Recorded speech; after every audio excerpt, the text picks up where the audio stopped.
is issue of corruption.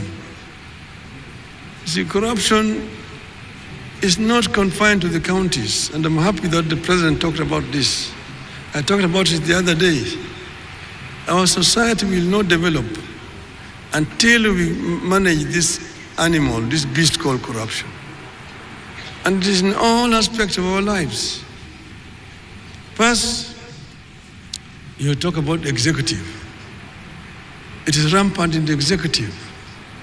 Not at county only, first at the national level. In the procurement and in revenue collection, that's where it resides. Revenue collection, these revenue officers, whether it be the customs officers, they be income tax, they be VAT officers, there's a lot of pilferage in that right. There's a lot of leakages. And then procurement officers. You can hear there's an area where there's a lot of pilferage. You're procuring so expensively. You'll be told now you're building affordable housing. But at what cost? At what cost are you building the affordable housing? Yeah? And all that eventually is burden pushed to the taxpayer.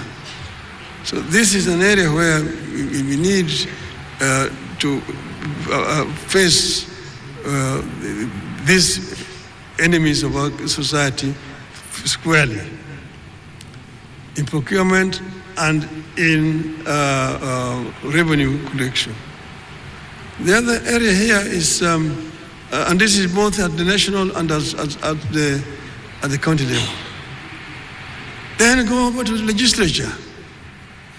Again, it's domiciled in legislature. A lot of money was being wasted by people who should be working productively, being summoned to appear before parliamentary committees. And you find parliamentary committees sometimes saying we are cancelling this project. They're only doing that because they've been funded by a contractor who lost the contract. When there's a tender, there must be a winner. And once that the tender has been awarded, the contractors who lost will look for the member of parliament or an MCA, or the contract has been corruptly awarded. Then immediately they now summon the minister or the PS to come, and you want to investigate this. They shout a lot, make a lot of noise, but basically they are being paid by the losing contractor.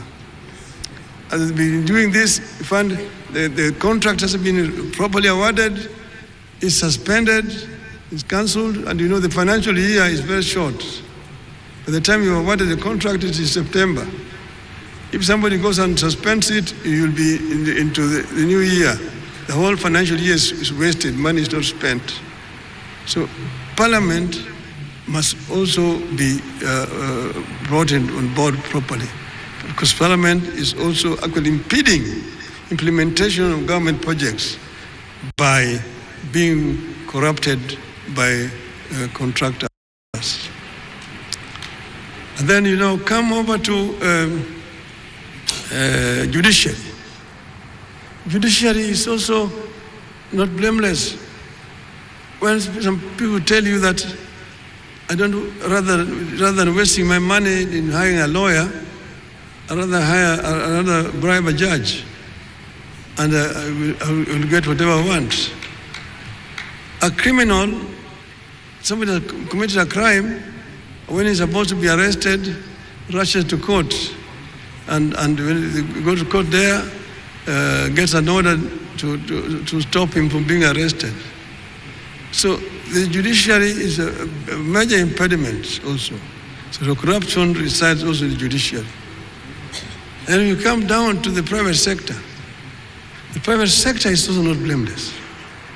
The private sector is where there's competition for contracts, and they're the ones who now go and bribe the executive. They also bribe the legislature and so on. So there's always a giver and a taker in a corrupt deal. So the private sector is also not blameless.